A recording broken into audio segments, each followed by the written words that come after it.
Hey guys, how's it going? Welcome to another video. Today we're looking at some Karmine Corp games from the Esports World Cup, and we're going to be on Juicy POV for game 1 here. This is the third game they played against Space Station Gaming. They're already trailing 2-0, and the reason I wanted to look at this game and one more is to talk about why Karmine Corp is struggling as much as they are, why they ended up having such a disappointing tournament by their lofty standards. And Juicy's POV is going to give you an idea in this game of something that I think has just gone wrong with Karmine Corp as a whole. So he's already accidentally flipped off the wall, and now he's jumped up way too fast for a rebound, which ended up being an uncontested, pretty open shot. He didn't need to go that fast, but that is the main thing that I think Karmine Corp are doing wrong here. It's manifesting itself in this game, the Juicy's rushed touches, rushed movement, and overall inaccuracies. But the whole team, I think, are just trying to force it a bit too much. They're trying to force their gameplay, trying to force their chances a bit more than they need to, because they're still making a lot of good plays. They're still actually creating a lot of chances, but they trail 1-0 here as Atto, a lot of the back, doesn't get a safe 50-50, and Diaz quickly follows up to shoot the ball into Karmine Corp's net. But yes, I want to just really quickly make sure that you all understand, I'm not nitpicking Juicy here. I don't want this to be a Juicy's to blame, which naturally does happen when you talk about Karmine Corp. Juicy, he always gets the rough end of the stick because Atto and Vatira have been together longer and they've had more success together. So Juicy naturally coming in to replace Rally at the start of the season, he got a lot of criticism, and they were able to still shrug all of that off and win a LAN. They won the last major, so it's not like Juicy's a bad player. I don't want to make this video sound like that. I just think that this game, and also the next game we're going to see, you're going to see Karmine Corp rushing their touches. You're going to see them just getting unnecessarily close to the play at times where they can't react, and just overall trying to force the issue more than they need to. But Juicy's still a really good player. Karmine Corp is still a really good team, and I don't think that they need to change much in order to get back to their winning ways. But with that being said, this was a pretty shocking tournament for them. They lost 3 games in a row to 4 different teams. They lost 3 in a row to Space Station. They were swept. They were swept by Falcons in the semi-final. We're going to take a look at a game from that series after this one. They were also swept in the 3rd place match, but then their heads are obviously pretty down. But needless to say, they should be winning at least a game there, maybe 2, against NIP.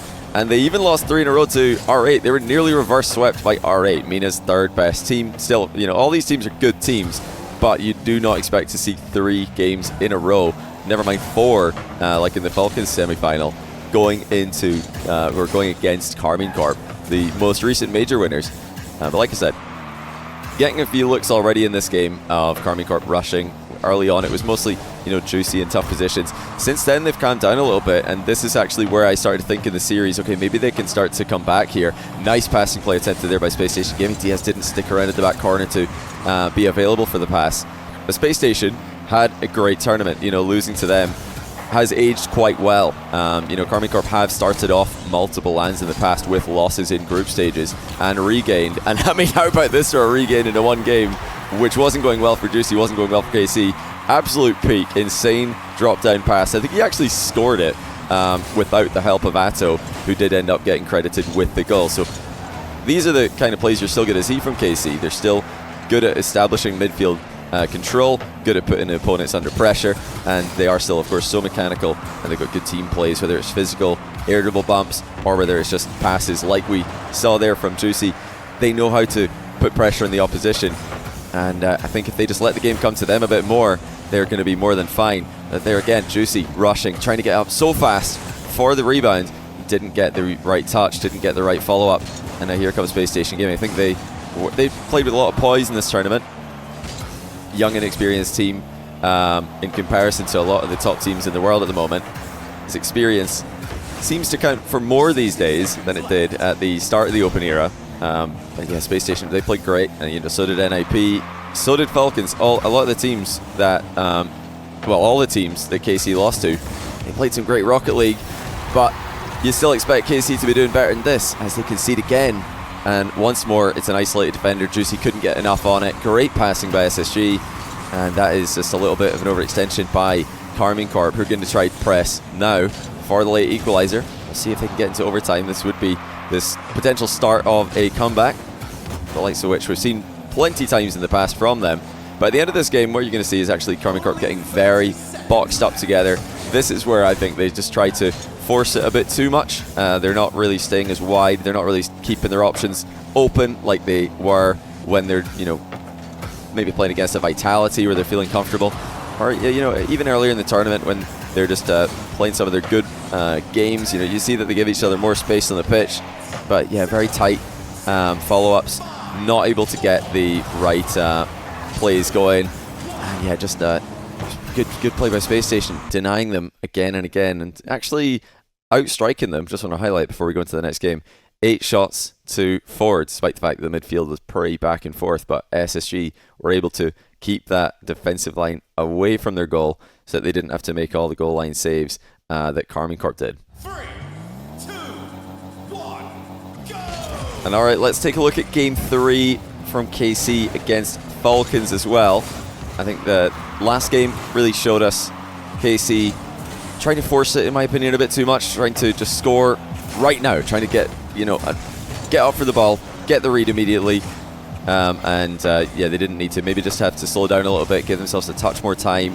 And in this game, you're going to see the frustrations that KC had to face. This game is almost unbelievable because Karmine Corp absolutely pepper the net with shots, and they just can't get a goal against Falcons, a Falcons team who have defended brilliantly. In fact, I've already shown you guys, if you've watched my Falcons video, I've shown you guys their POV of this game because it is such a good defensive game from them. But now I want to watch it from Karmine Corp's POV, totally different conversation, and talk about their inability to score. Because, I mean, they're getting close. They're definitely creating very realistic chances, but they're again, not able to get the finishing touch, despite their best efforts, as more shots just get rained into the net, and they just can't score.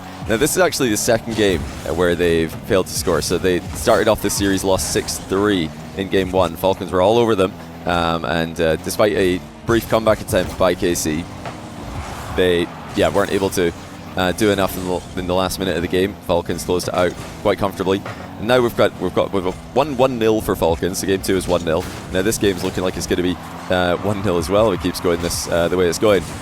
But you're already seeing a couple of indications of Karmine Corp's struggles. Their start-stop offense, where they're not feeling the timing of the game very well. There's multiple times where they're just having to stop, having to wait in offense. And earlier on, I think, well, I said wait for the game to come to them, but the opposite of that is kind of what Karmine Corp are doing. They're arriving too early. They get into offense, and then they have to lose all their momentum, hit the brakes, and then make a move again from a standstill. And that's not how you want to play Rocket League. Ideally, sometimes you have to. Sometimes you just have to hold position.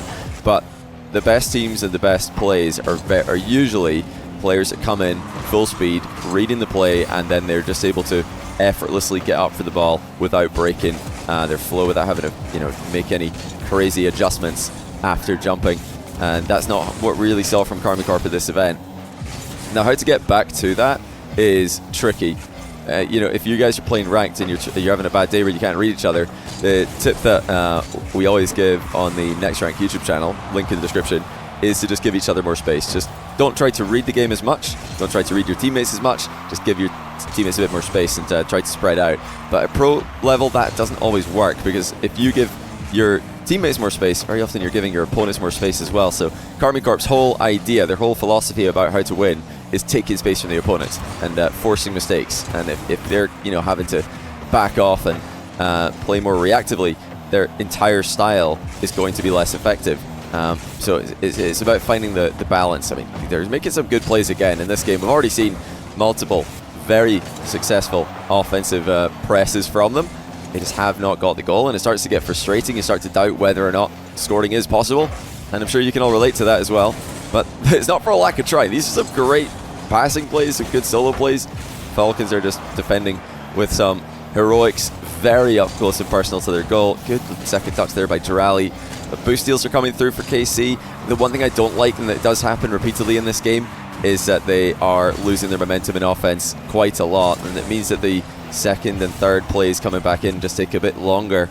Players aren't able to get back quickly. Ato really stuck in the goal there as an example of this, and that means that Juicy has to play more cautiously as he sits solo at the back there for a second.